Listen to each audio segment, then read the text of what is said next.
Sabi po ng Hebrews 10:25, let us not giving up meeting together, as some are in the habit of doing, but let us encourage one another, and all the more as you see the day approaching. Pagpalain po ng Panginoon ang kanyang salita, makakaupo na tayo sa presensya ng ating Panginoon. Ayan. Huwag nating kaliligtaan ang pagdalo sa ating mga pagtitipon gaya ng nakasanayan ng iba.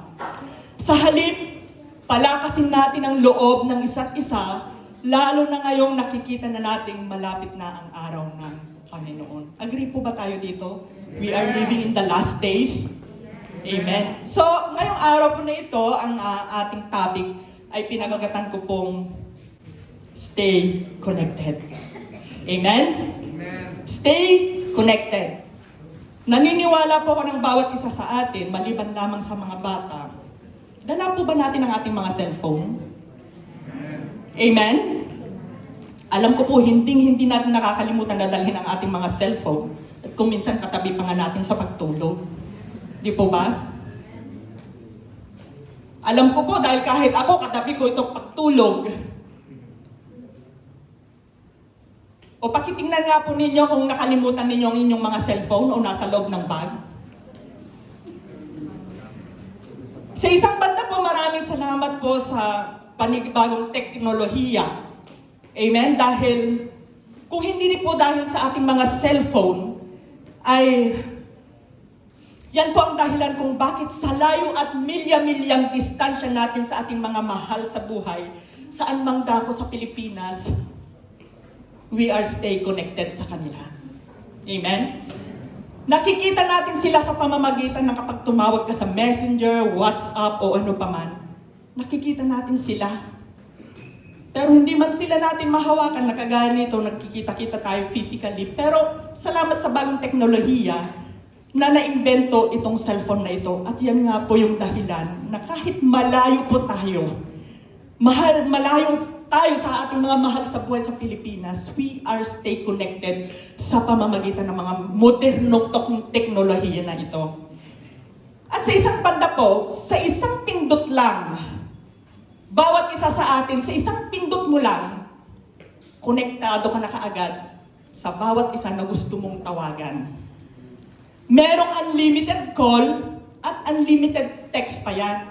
Basta ang importante po dito ay meron po tayong internet connection para sa ganun magkaroon po tayo ng connection sa isa't isa. Amen? Mahalaga po ba sa atin na meron po tayong connection sa isa't isa? Amen. Sa panahon po na ito ngayon, napakahalaga po na we will stay connected sa bawat isa sa atin. At ngayon po sa oras na ito, kagaya ng sabi ko nga kanina, sa Pilipinas nga, malayo man sila, konektado tayo. Maging sa sitwasyon po natin ngayon, bawat isa sa atin, we are stay connected.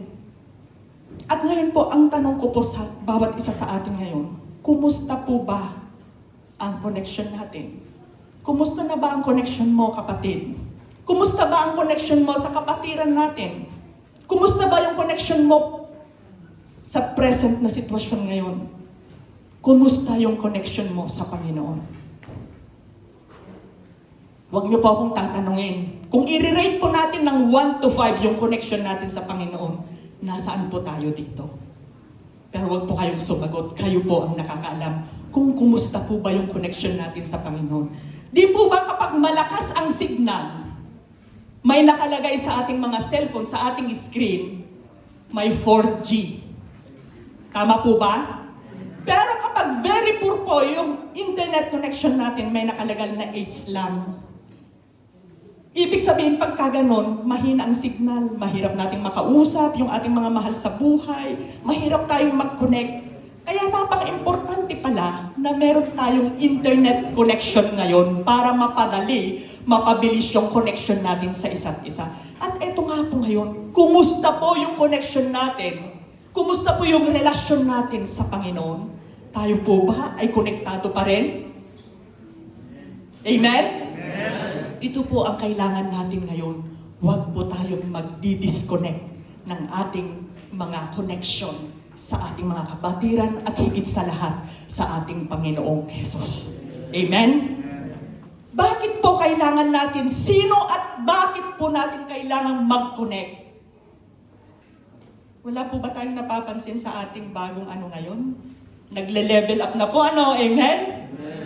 Salamat, meron tayong ngayon, PowerPoint na mabilis na. Yan po ang nagagawa ng teknolohiya. At sabi po dyan, who and why do we need connection? Bakit? Sino at bakit kailangan po nating mag-connect? Kung titignan po natin yung ating binasa kanina na ating teksto na huwag nating kaliligtaan ang pagdalo sa ating mga pagtitipon na kagaya po nito. Pagdalo sa pagtitipon na ganito, hindi lang po yung mga birthday yan, hindi lang po yung mga magdedi po, may kasalan yung po may yung mga tipong pero ang sinasabi po ng Biblia sa atin, pagtitipon na kagaya nitong ginagawa natin. Kaya napaka-importante po pala na hindi po dapat natin mamimiss yung every Sunday na tayo po ay dinadala ng Panginoon sa lugar, bahay-sambahan niya. Dahil alam niyo kung bakit dito po tayo magsisimula, kung bakit sino at bakit natin kailangang may connection sa isa't isa. Dahil una po na makikita natin dito, stay connected to each other. Kailangan po nating mag-stay, manatili na may connection sa bawat isa sa atin. Bakit po kasi? Makikita po natin, no man is an island. Naniniwala po ba tayo sa kasabing iyon? No man is an island. Kasi kung titingnan po natin sa teksto natin, sabi niya sa part B, sa halip palakasin natin ang loob ng bawat isa. Palakasin natin. Kailangan natin ng encouragement ng bawat isa. Kaya po tiyak po ng ating Panginoon, hindi niya ginawa ang tao na mag-isa lang. Amen? Hindi niya tayo ginawang mga Lone Ranger Christian. Narinig natin yung Lone Ranger, may pelikula na ganun yata noon. Lone Ranger. Hindi po tayo ginawa ng Panginoon na mga Lone Ranger Christians struggling in our own, listening to tapes of sermons and watching religious programs and reading our Bibles and praying at home by ourselves.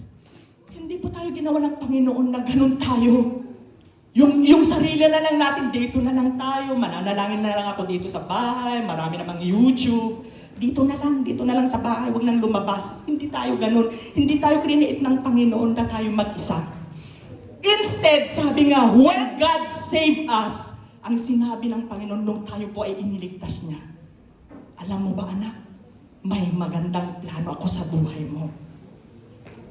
Meron akong magandang plano sa iyong kaluluwa. Dahil noong tayo po ay ipinanganak po tayong may pamilya. Amen? At sa isang banda, noong tayo po ay naborn again na, nung tayo po ay binago na ng Panginoon, nakilala natin siya bilang Panginoon at tagapagligtas, binigyan po tayo ng Panginoon na second family. Binigyan niya po tayo ng second family at eto na nga po tayo ngayon. Meron po tayong church o yung tinatawag na meron po tayong GLC Kapamilya. At naniniwala po ako na bawat isa sa atin ay hindi po nag-iisa. Tingnan nga po ninyo yung inyong mga katabi. Anong nakikita nyo sa kanya?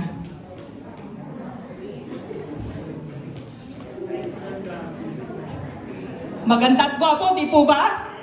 Amen? Masaya pa o hindi?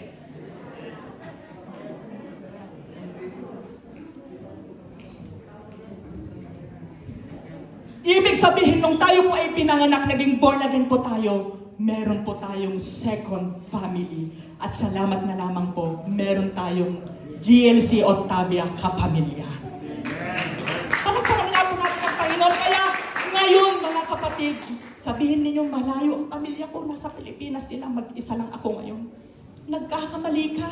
Meron kang maraming kapatid dito sa GLC family. Salamat na lamang sa Panginoon dahil dinala niya tayo dito sa lugar na ito. Yan po ang maganda na mayroon tayong pamilya. Kaya wala po kahit na sinong tao ang sasabihin, mag-isa lang ako sa buhay. Hindi. No man is an island. Amen? Kung titignan po natin ang sinasabi ng John 1:12-13. Paki-flash nga po. habang piniprepare. Yan. Yet to all who did receive Him, to those who believe in His name, He gave the right to become children of God.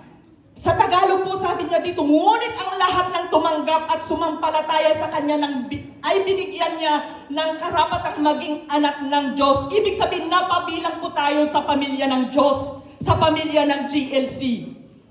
Naging anak sila ng Diyos hindi sa pamamagitan ng physical na pagkasilang o dahil sa kagustuhan ng tao, kundi dahil sa kalooban ng Diyos.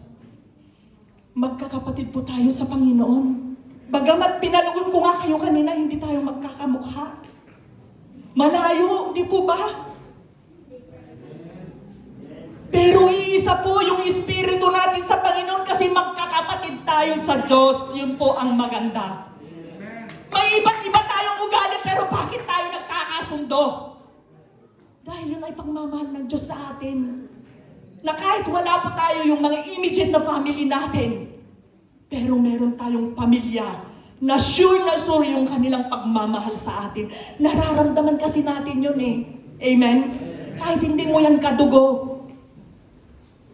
Physically, pero spiritually, mas higit pa yung pagmamahal na nararamdaman natin sa kanila. Agree po ba kayo doon? Pangalawang makikita po natin dito, we need each other. Kanina sabi natin, no man is an island. Ngayon naman po, we need each other. Kailangan ba natin ang bawat isa? Amen! Amen! Sabihin mo sa katabi mo, kailangan kita. O, pakitapik nga naman kahit malayo, tapik lang. Alam niyo po, yung pagtapik ninyong ganyan,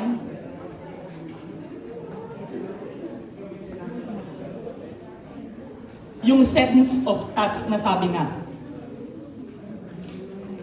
Alam nyo, napakasimple lang pagtapik sa balikat. Pero kapag magkakapatid tayo sa Kristo, napakalaking bagay po ito. Kasi nararamdaman mo na you are stay connected to each other. Sinasabi natin, kailangan kita kapatid sa panahon na may problema tayo. Pag may tumapik sa atin, ramdam natin sa kanila na nandun yung pagmamahal, nandun yung pagpapahalaga, nandun yung pananalangin, kaya kailangan po natin ang bawat isa. Sikat po at nag-viral yung terminology na social distancing. Sino po ang nakakarinig at nakakaalam ito? This is basically refers to staying some feet, kaya po yan, may 1 seat apart po tayo. O, tingnan mo nga si Rosel at saka si Tristan, mayroon silang isang pagitan. Kasi yan po yun. Basically refers to staying some feet from one another in order po to keep the virus from spreading. Kaya pinapayuhan po tayo na may distansya po ng 1 o 2 metro, para hindi po tayo mahawaan ng virus na ito. Bagamat naiintindihan, nauunawaan natin ang social distancing, kung ano po ang ibig sabihin nito sa paglipas po ng araw, ng buwan, ng maraming panahon, naisip po ng World Health Organization na palitan ito sapagkat po pwedeng magbigay ito ng negative notes sa atin, sa maraming tao. Dahil sa social distancing na ito, maaaring i-isolate po natin yung ating mga sarili, ang ating mga pamilya sa kapwa natin, na baka po magkanya-kanya na.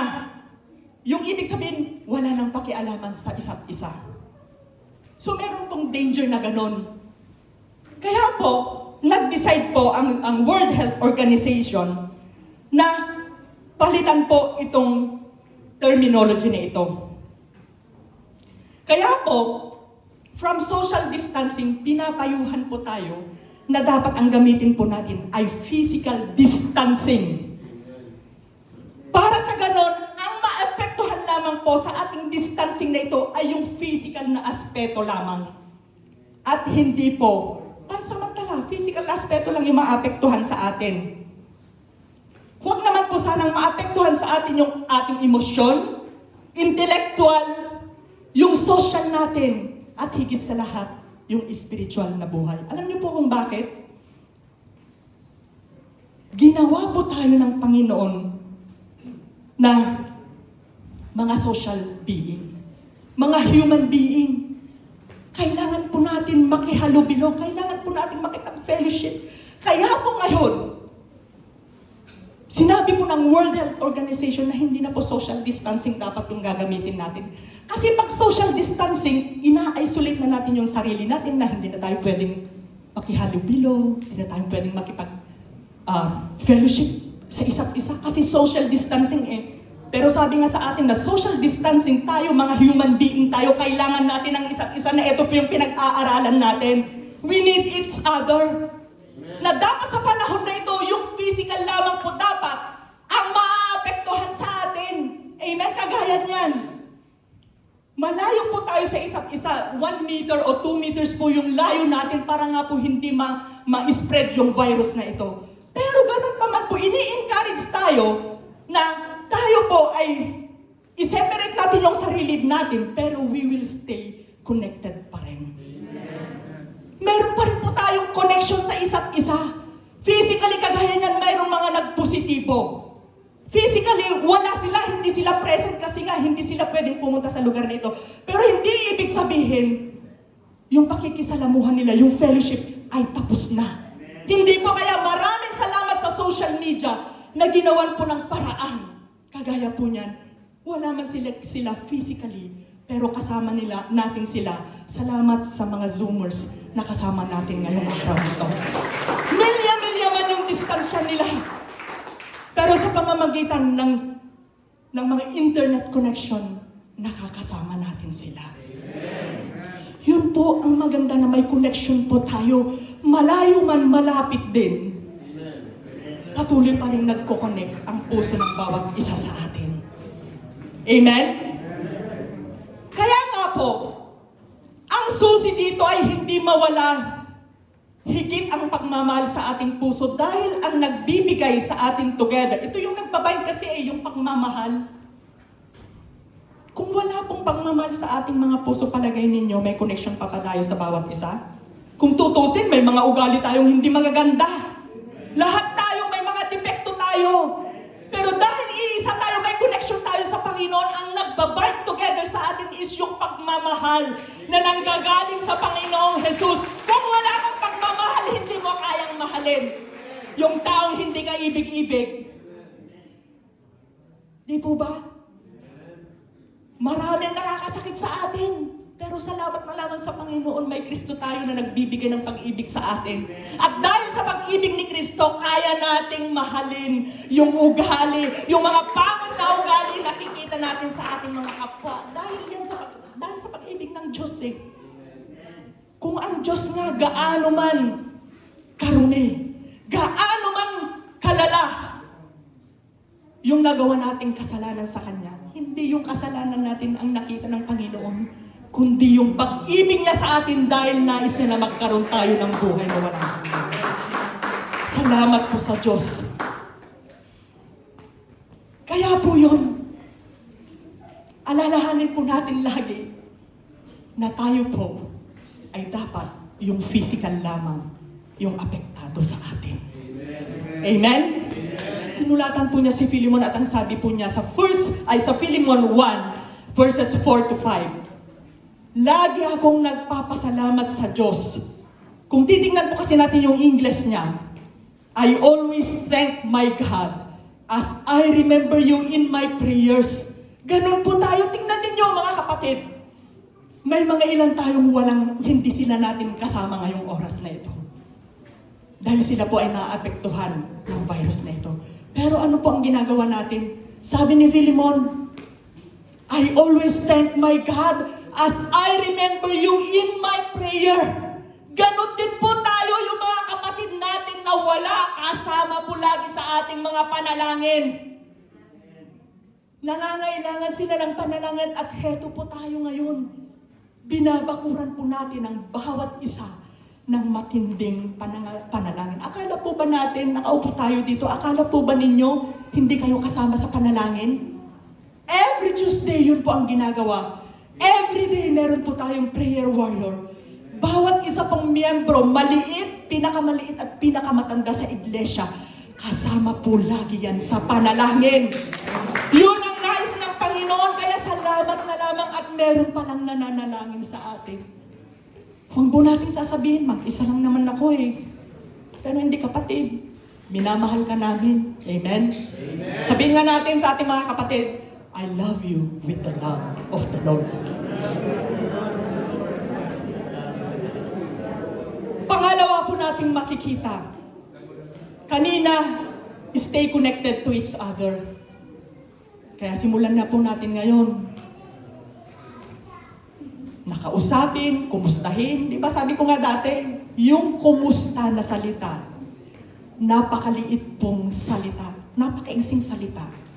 Pero ang maganda po nito, sa pagsasabi mo lamang na kumusta ka, napakalaking bagay na po ito sa isang kapatiran. Dahil alam niyo kung bakit? Bawat isa sa atin, hindi ko po alam kung ano yung mga pinagdadaanan nating mga problema.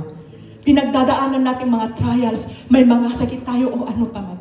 Pero alam niyo po yung salitang kumusta ka, nakaka-lift up po yan sa ating mga buhay.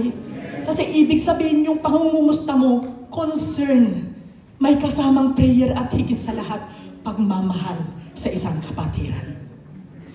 Pangalawa po natin makikita, stay connected always with Jesus.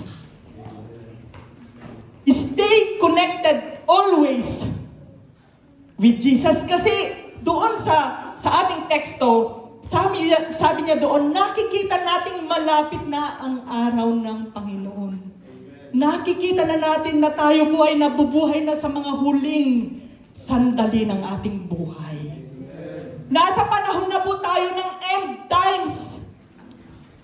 Sa paglipas po ng panahon, nakikita na natin yung mga gadget natin, ang bilis ng connection. Isang pindot mo lang sa wifi, isang pindot mo lang sa internet, konektado ka na kaagad. Pero kung minsan, alam niyo po, hindi rin tayo nagiging aware na kahit sa malayo konektado tayo sa kanila, pero kung minsan yun na rin yung dahilan na ang tao nalalayo na sa Panginoon. Hindi niyo po ba napapansin? Ako po napapansin ko. Simula po nung nagkaroon po ng mga cellphone sa loob po ng ating mga tahanan, kanya-kanya na tayo ng business. Hindi po ba kayo naging aware doon? Sabi ko nga, mapabata, mapamatanda, may gadget na. May tablet o kahit na cellphone o ano pa man. Pero ito na po yung dahilan ngayon eh. Kaya po dinisign itong teknolohiya nito para po maganda, may connection tayo sa isa't isa. Bakit ba hindi? Pero ang worst po na nangyayari sa atin ngayon, hindi natin maikakaila na kahit sa loob po ng ating tahanan, kahit kumakain ka, nasaan ang konsentrasyon mo? Konektado tayo sa iba't ibang tao, nabibuild yung closeness natin, pero yung mismong katabi natin, napapabayaan na natin yung relasyon natin sa kanila. Kasi kahit yung araw, yung panahon, yung oras na magkakasama tayo sa hapagkainan, ang nangyayari, pindot dito, pindot doon. Wala na po yung fellowship ng buong mag-anak dahil po sa gadget na ito. Tama po ba ako? Amen. Amen daw, sabi ng mga kabataan. Kasi alam natin ang mga kabataan sila, madami silang mga alam sa cellphone. Meron silang mga nilalaro kahit nasa Pilipinas yata o saan mang dako sa mundo, may connection sila. Ang nangyayari, napupuyat na rin yata sila sa kalalaro. Amen ba mga kabataan? Oh, amen daw. Pero ito po ang paalala ng Panginoon sa atin. Pwede naman tayong mag-connect sa ating mga internet sa ating mga cellphone. Pero ang hindi po natin kakalimutan, mas dapat po nating mag-connect sa Panginoon. Amen. Sabi nga po, our connection to God makes us feel good and much spiritual foods. Kung konektado po yung buhay natin, yung relasyon natin sa Panginoon, ito po ay nagbibigay sa atin ng masagana, maraming spiritual na prutas. Dahil kung makikita po natin ano ba yung mga fruits of the Spirit, palagay ninyo ngayon, tanungin ko kayo, ano ba ang pinuproduce ng kakakalaro nyo sa cellphone, mga kabataan? Nagpo-produce ba ito ng spiritual fruits? O nagpo-produce ito ng puyat? Hindi makatulog, hindi na makakain. Yun ang idinudulot kapag stay connected ka lagi sa internet mo. Samantalang, kapag yung internet connection mo always to God, magpo-produce siya ng sabi ng Galatians, but the Holy Spirit produces this kind of fruit in our lives. Love, joy. Samahan niyo ako. Peace, patience, kindness, goodness, faithfulness, gentleness, and self-control. There is no law against these things. Nauunawaan po ba natin? O hindi lang sa kabataan ha. Alam ko kahit bawat isa sa atin. Kaya po alam niyo po kung bakit maraming ginagawa ang teknolohiya para agawin po ang atensyon ng bawat isa. Kung natatandaan po natin yung Candy Crush noon, sino yung naging avid na laro ng Candy Crush na ito?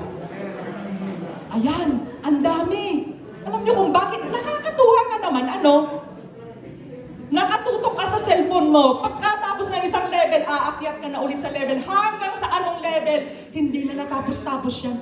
Dahil ang purpose ng teknolohiya para ilayo tayo sa atensyon natin, sa connection natin sa Panginoon. At yung connection na natin ay dito na lamang sa cellphone. Kaya nga po, kung bakit tinawag po na cellphone, alam niyo kung bakit tinawag na cellphone? Hindi niyo alam Yung cell na tinatawag, hindi si Rosel, yung cell bilanggo na tayo ng ating mga gadget. Kaya tinawag na cellphone. Di ba yung bilanggo, nasa loob lang ng bilanggo, hindi makakalabas? Ganon din po tayo. Yung cellphone po na hawak-hawak natin, hindi na po natin namamalayan. Bilanggo na po pala tayo sa ating mga cellphone. Sa dami ng mga hindi natin maintindihan na. Pero tingnan nyo, salamat sa Panginoon sa isang banda. In a positive way, tingnan natin, ang ganda ng presentation ng ating, di ba? Ganyan ang nagagawa. Pero sa isang banda pala, nagiging alipin na tayo ng ating mga cellphone. Amen? Kaya po, sabi ko nga kanina, our connection, pakibalik nga po sa una, our connection to God makes us grow and bear good and much spiritual fruits. At nakikita natin yung bunga ng Espiritu kapag we are always connected with Jesus. Hindi po yung pagpupuyat, hindi na tayo makakain sa umaga kasi kailangan na nating matulog kasi para mamayang gabi may lakas na ulit tayo magpipipindot sa ating mga cellphone. Tapos puyat na naman ulit, hindi na naman tayo kakain. Ganun po ang pinuproduce ng mga internet connection natin kapag sobra po yung paggamit natin. Mas maganda na po yung everyday, may cellphone tayo, ito, our daily bread. Dito ako dapat kakain. Yung spiritual nating mga buhay, hindi po yung ating mga buhay na gusto lang natin ay maglaro at maglibang. Amen? Pangalawa, our connection to God's words leads to life. Yung connection daw po natin sa Panginoon, ito po ay naglilid. Tagalog ng lead. Nagdadala sa buhay. Aling buhay? Pahamak na buhay kapag laging cellphone? O yung konektado tayo sa Panginoon na meron tayong buhay na maayos, maganda, mapayapa, masaya. Amen? Ang isang tao, sabi nga, human beings lives with fresh air, good food, and clean water. Without it, human dies. Tama nga naman po. Kung wala yung fresh air na nalalanghap natin, wala po yung clean water na inuinom natin, wala po yung mga good food na kinakakain natin, kung wala po ang mga yun, patay na po tayo.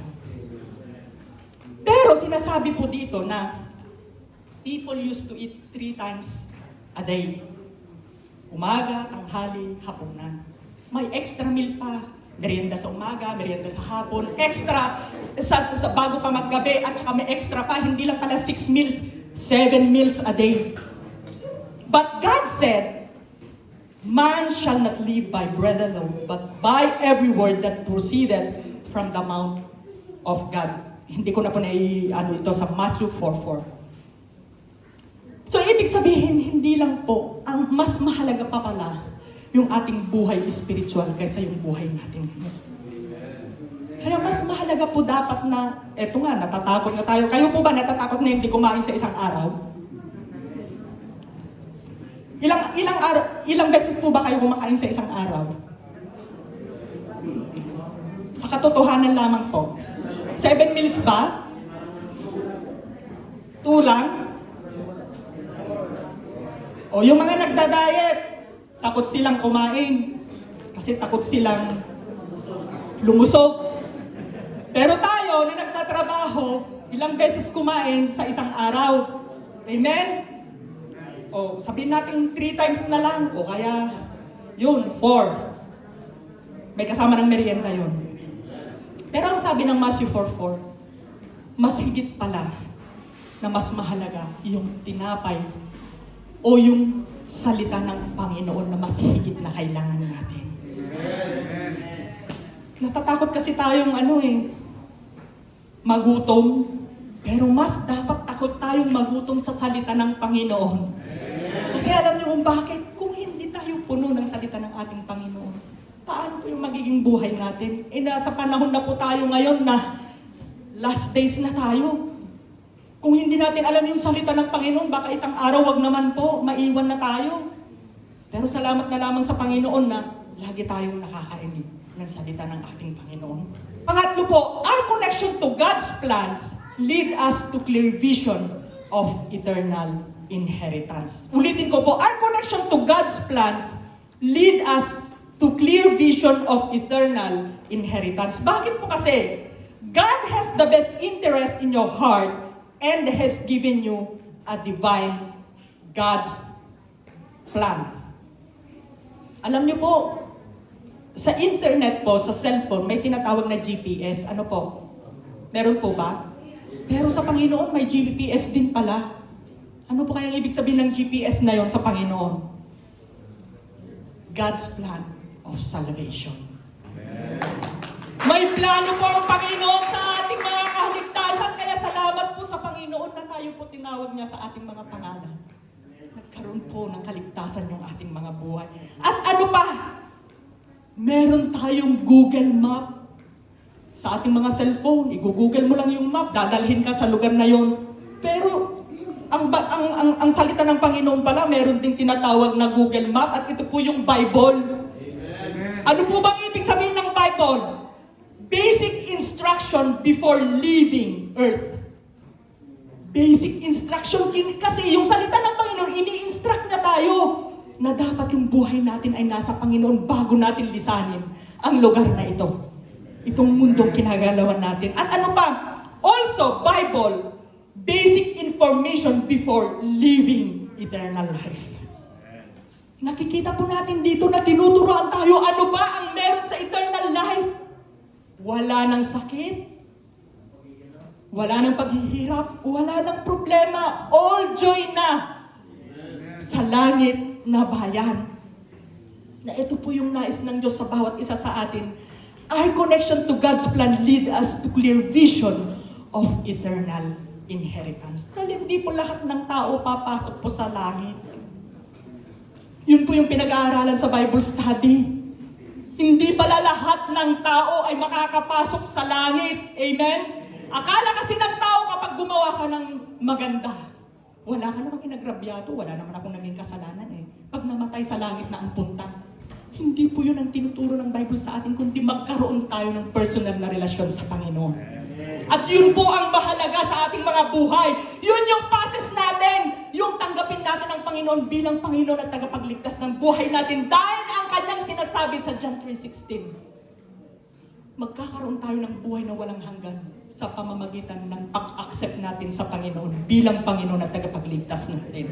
Napakaganda po yung plano ng Panginoon sa atin. Pero syempre, mayroon po laging requirements sa ating mga buhay.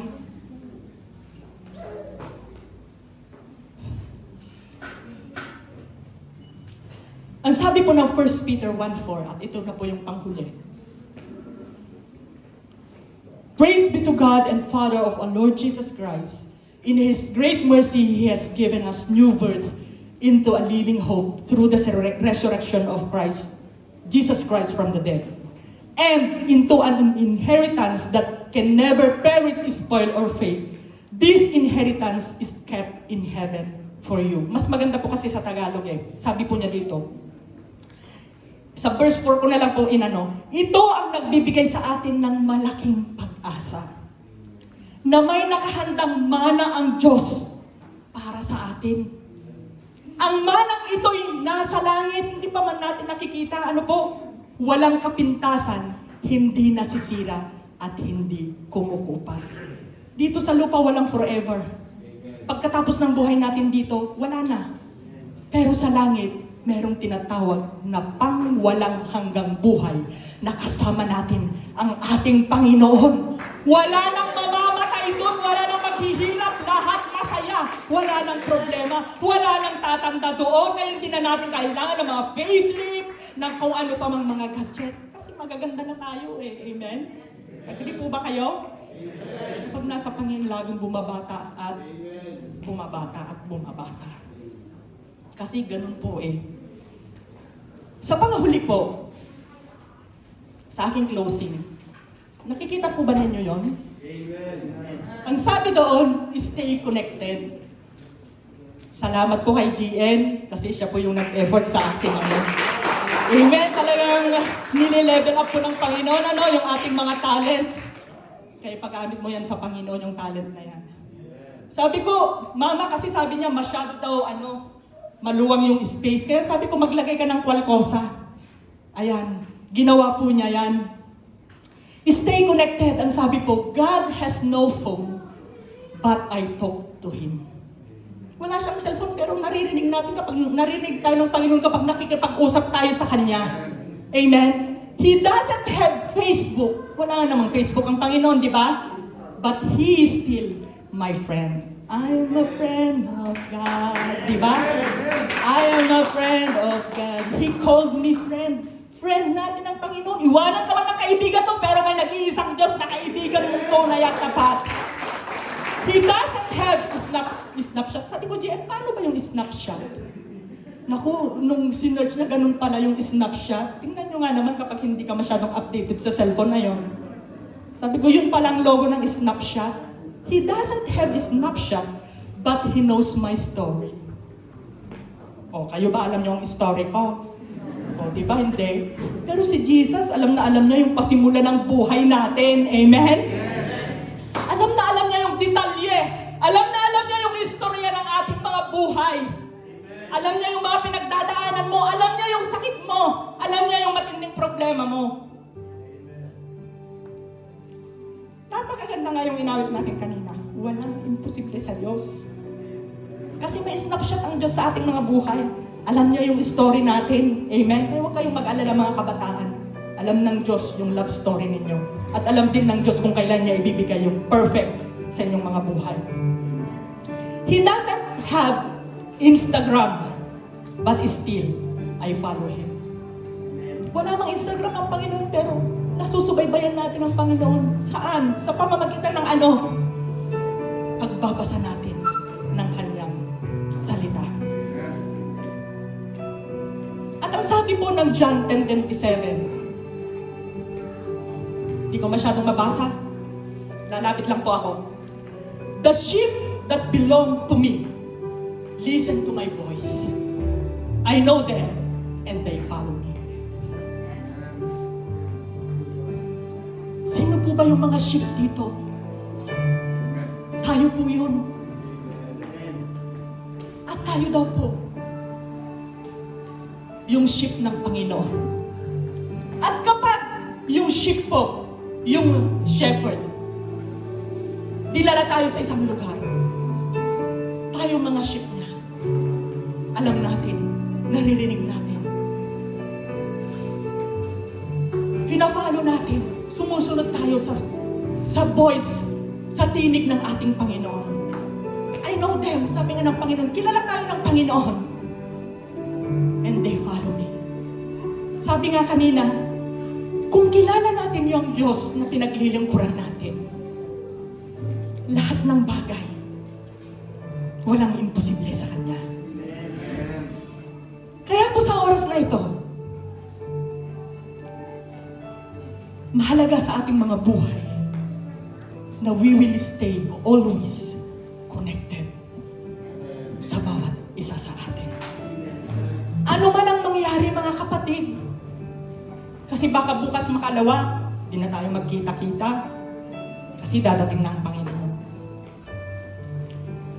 Pero ang maganda, sabi ko nga, kahit madalang tayo magkita, kapag nandun yung connection natin sa isa't isa, yung pagmamahal na nagbabind sa atin, mararamdaman natin yan. Sa pamamagitan ng ating mga panalangin, naaabot natin yung bawat isa. Kaya sa oras na ito, kahit malayo po tayo, 1 meter po yung agwat natin sa isa't isa. But still, nakikita po ba ninyo? Konektado pa rin tayo sa isa't isa. Dahil mahal natin yung isa't isa sa atin. Kaya nga po sa oras na ito, ang paalala na ang Panginoon sa ating mga buhay, huwag tayong mag-disconnect sa Kanya. Alam niyo po ang danger kasi, pwede po ba akong humiram ng isang salamin? Gaya po ng salamin na ito. Nawawala eh. Imagine po natin, hindi po kasi nailagay. Kung magdi-disconnect tayo sa Panginoon, na sabi ko nga kanina, kagaya ng isang salamin na ito, nakalimutan ko po kasi eh.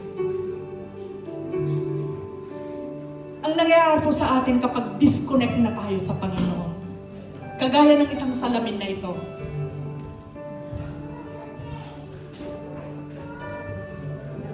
nawawala yung moist niya eh. Ano pong makikita natin? Nagiging malabo po, ano? Ganun po yung magiging relasyon natin sa Panginoon once na nag-disconnect po tayo sa Kanya. Once na pinutol na po natin yung ating connection sa Panginoon. Ang mangyayari na po sa atin, nagiging malabo na po yung relasyon natin sa Panginoon. At may tendency po na kapag malayo na tayo sa Panginoon, wala nang pag-asa. Kaya po, paalala ng Panginoon po sa atin ngayon na kung gaano man po kalakas yung signal ng ating mga cellphone, nawa, maging ganun din daw po yung buhay natin na hindi nawawala, hindi po humihina yung ating mga connection sa Panginoon. Kasi lalo na ngayong panahon na ito, marami pong bagay na nakakapanghina sa ating mga buhay, di po ba? Tumingin ka sa paligid mo, wala nang pag-asa ang mundo. Kasi kagaya ngayon, may variant na naman. Hindi natin alam kung kailan lilipas itong virus na ito. Pero ang maganda po, sabi nga ng Panginoon ngayon, anak, stay connected. Huwag kang manghina. Bagkus, kailangan laging naka-activate po yung internet connection. Pag pinatay na po natin yan, hindi na tayo makaka-connect.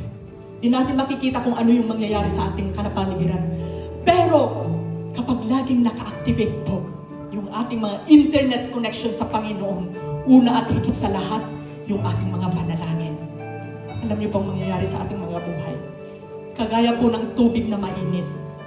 Alam niyo po, I'm sorry kasi hindi ko po naalala kaninang umaga, nakalimutan ko na dapat po yun yung ilustrasyon ko din. Yung mainit na tubig, kapag inilagay mo sa tubig, hindi mo yun makikitang magmo-moist. Kasi mainit siya eh. Hindi kagaya ng isang malamig na tubig na kapag inilagay mo siya sa isang baso, kapag malamig na malamig siya, nagmumoist siya, hindi mo na makita. Ano po ang meron sa malamig na tubig?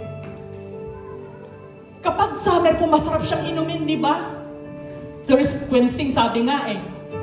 Namimit yung gusto mo. Masarap uminom ng Coke, lalo na pag may ice. Pero ano pa ang danger ng masyadong malamig? Kagaya ko po na may cholesterol, delikado po yun. Kasi yung ating dugo, dahil sa pag-inom ng tubig na malamig, hindi po maganda sa katawan.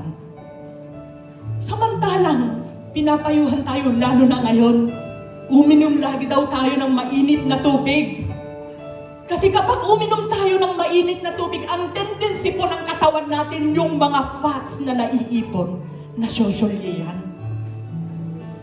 Kaya alam niyo po, pagdating natin sa ating mga bahay, ugaliin po natin uminom ng tubig at doon maaalala natin na kapag nag-iinit pala tayo sa salita ng Panginoon, nag-iinit yung connection natin sa Panginoon, hindi po maaapektuhan yung ating mga spiritual na buhay at lalo nating makikita yung plano ng Diyos, yung magandang plano na ng Diyos na sa isang araw, paglisan natin sa lugar na ito, meron pala tayong buhay na naaabang sa langit. Ang panghuli ko po, nawa po sa araw na ito,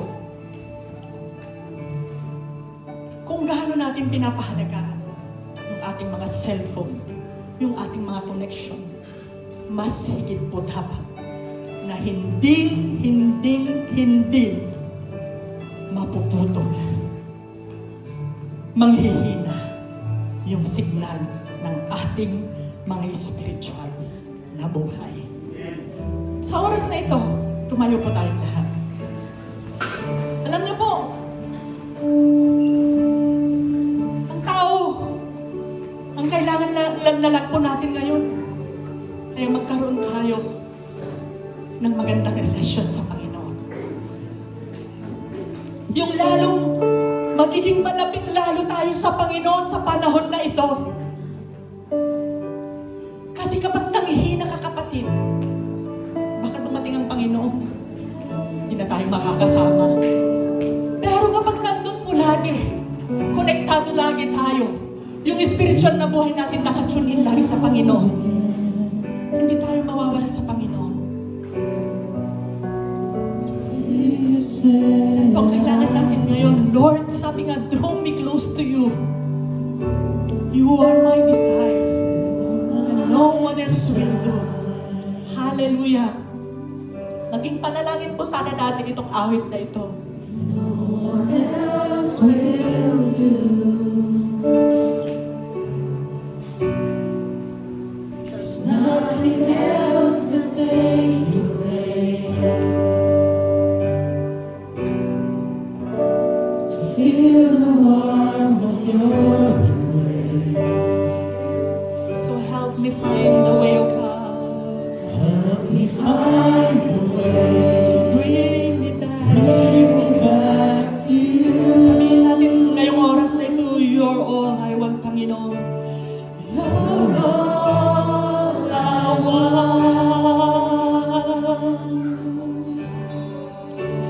You're